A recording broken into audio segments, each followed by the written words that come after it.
Staff అక్రమాలకు పాల్పడ్డట్టు పోలీసుల విచారణలో తేటతెల్లమైంది. ఓ బాధితుడి ఫిర్యాదుతో తీగలాగితే డొంక కదిలింది. నకిలీ అకౌంట్లు సృష్టించిన నిందితులు బాధితులకు అందాల్సిన డబ్బు కాజేసినట్టు సూర్యాపేట ఎస్పీ నరసింహ తెలిపారు. ఈ కుంభకోణంలో ప్రమేయమున్న సూత్రధారులు, పాత్రధారులు కలిపి మొత్తం 8 మంది నిందితులను అరెస్టు చేసి రిమాండ్కు తరలించారు పోలీసులు. నిందితుల నుంచి 44 చెక్కులు, 7.30 లక్షల రూపాయల నగదు, 6 మొబైల్స్, 6 బ్యాంకు పాస్బుక్లు స్వాధీనం చేసుకున్నట్టు ఎస్పీ వెల్లడించారు.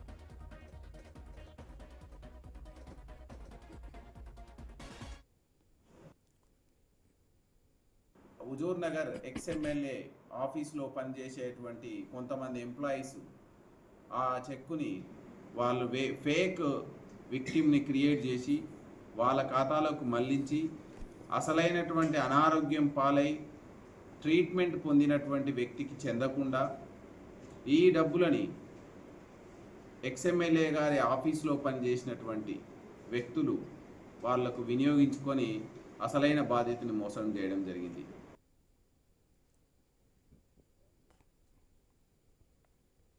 బీఆర్ఎస్ కార్యకర్తలను వేధిస్తే పింక్ బుక్ లో నోట్